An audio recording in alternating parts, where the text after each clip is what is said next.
एक दिन देवेंद्र और अन्य जंगल के पास टहल रहे थे, जहां वे अक्सर खेलते थे। तभी उन्हें एक असली शेरनी दिखाई दी, जिसका नाम केशरी था। केशरी अपनी गुफा के पास आराम कर रही थी, उसकी आंखें चमक रही थीं। अन्य ने कभी किसी असली शेर को इतना करीब से नहीं देखा था। धीरे धीरे अन्य और केशरी एक दूसरे के करीब आए। पहले वे एक दूसरे को सूंघते और फुसफुसाते, फिर वे खेलने लगे। अन्य अपनी रोबोटिक फुर्ती का इस्तेमाल करता और केशरी अपनी प्राकृतिक शक्ति और चपलता दिखाती। देवेंद्र उन्हें दूर से देखकर मुस्कुराता था, ये देखकर कि उसके रोबोट शेर ने एक असली दोस्त बना लिया है। जैसे जैसे अन्य और केशरी की दोस्ती गहरी होती गई, देवेंद्र ने एक बात पर गौर किया।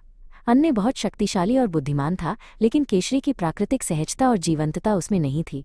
केशरी की हर चाल में एक सहज प्रवाह था, जो अन्य के यांत्रिक आंदोलनों में नहीं था। देवेंद्र को लगा कि अन्य में कुछ कमी है। देवेंद्र जानता था कि उसे अन्य को और बेहतर बनाना होगा। उसने अपनी वर्कशॉप में वापस जाकर घंटों काम किया। उसने अन्य के कंप्लीट लैपटॉप कोडिंग को फिर से लिखा, उसे और भी शक्तिशाली और सहज बनाया।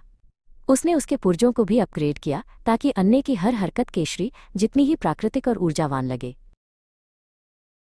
लेकिन देवेंद्र का सबसे बड़ा विचार अभी आना बाकी था। उसने अन्य में उड़ने वाले बूस्टर लगाने का फैसला किया। ये एक साहसिक कदम था, लेकिन देवेंद्र को विश्वास था। उसने सावधानी से बूस्टर को अन्य की पीठ पर फिट किया, ये सुनिश्चित करते हुए कि वे पूरी तरह से सुरक्षित और कार्यात्मक हों। अब अन्य केवल दौड़ ही नहीं सकता था, बल्कि उड़ भी सकता था। एक धूप वाले दिन देवेंद्र और अन्य एक खुली जगह पर गए। देवेंद्र ने एक बटन दबाया और बूस्टर सक्रिय हो गए। एक हल्की गड़गड़ाहट के साथ अन्य हवा में ऊपर उठ गया। वो आकाश में उड़ने लगा, एक चमकदार रोबोट शेर जो बादलों के बीच खेल रहा था। ये एक अद्भुत दृश्य था और देवेंद्र गर्व से मुस्कुरा रहा था। अन्य के उड़ने की खबर तेजी से फैल गई। अन्य ने अपनी नई शक्तियों का उपयोग दुनिया में चमत्कार लाने के लिए किया।